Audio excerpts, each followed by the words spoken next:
হাতে সময় খুব কম, তাই রীতিমতো তীরের বেগে চলছে তৃণমূলের 21শে জুলাই শেষ পর্যায়ের প্রস্তুতি। দলীয় সূত্রে খবর, সভার মঞ্চ তৈরিতে থাকছে একাধিক চমক। এবারই প্রথম 21শের মঞ্চে সিঁড়ির বদলে ব্যবহার করা হবে র্যাম্প। পাশাপাশি গোটা রাজ্য জুড়ে চলছে 21শে জুলাইয়ের প্রস্তুতি।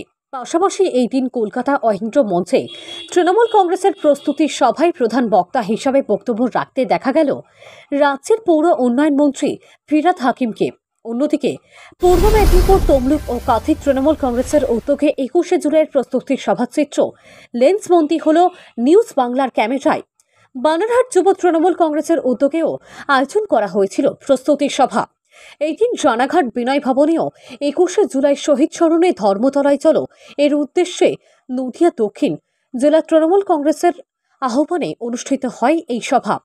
অন্যদিকে উত্তর 24 পরগনার হাবড়া মহিলা তৃণমূল কংগ্রেসের সভানেত্রী মালা বসু করের উদ্যোগে হাবড়া মনসা অনুষ্ঠান গৃহে 21শে জুলাইয়ের প্রস্তুতি সভার আয়োজন করা হয়। এই সভায় উপস্থিত ছিলেন জেলা মহিলা তৃণমূল কংগ্রেসের সভানেত্রী স্বপ্না বসু এবং হাবড়া পৌরসভা chairman Narayan Chandra Saha, vice chairman শ্রীতাংশু Das ও হাবড়া পৌরসভার প্রাক্তন চেয়ারম্যান নীলিমেশ দাস সহ হাবড়া পৌরসভার একাধিক সম্মানীয় কাউন্সিলরদের নিয়ে গৌরবময় উপস্থিতি লক্ষ্য করা যায়।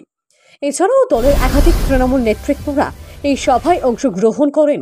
এই দিন আরও লক্ষ্য করা যায়, ওই প্রস্তুতি সভায় 18 নং ওয়ার্ডের কাউন্সিলর পুষ্পিতা নন্দী দলীয় মহিলা কর্মীদের সাথে নিয়ে হলুদ রঙের শাড়ি পরে সভায় একত্রিত হয়ে 21শে জুলাই শহীদ স্মরণে ধর্মতলা চলো এই আহ্বানের প্রস্তুতি সভায় অংশগ্রহণ করেন। কি বার্তা দিলেন পুষ্পিতা নন্দী, আপনাদের দেখাবো সেই ছবি। হাবড়া থেকে সত্যজিৎ রায়ের রিপোর্ট, নিউজ আমার বাংলা। নেত্রী মালা বসু করের নেতৃত্বে আজকে মা মনসা প্যালেসে আমাদের 21শে জুলাইয়ের প্রস্তুতি সভা। 18 নম্বর ওয়ার্ড থেকে প্রায় 25 থেকে 30 জন মহিলা নিয়ে এই সভায় অংশগ্রহণ করছি। যা কখনো যখনো এই 21শের যারা শহীদ হয়েছিল তাদের শান্তি কামনা করা এবং আমাদের সংগঠনকে আরও জোরদার করবার জন্যে এই প্রস্তুতি সভা। বিশেষত্ব হচ্ছে আমরা চাইছি যে আমরা 18 নম্বর ওয়ার্ডের থেকে কত মানুষ কাকুলিদির পাশে রয়েছি, মহিলাদেরকে নিয়ে যাচ্ছি, তার সেটাই আমাদের বিশেষত্ব। যাতে আমরা সব এক। বার্তা হচ্ছে আমরা সবাই একই সংগঠন করি, সবাই সবার পাশে রয়েছি, পরিপূরক রয়েছি শান্তিপূর্ণভাবে। ওয়ার্ডে কোথাও কোনো ঝুটঝামেলা হলে আমাদের এই নারী বাহিনী সবাই একসাথে ঝাঁপিয়ে পড়ব, এই বার্তাই দিতে চাইছি।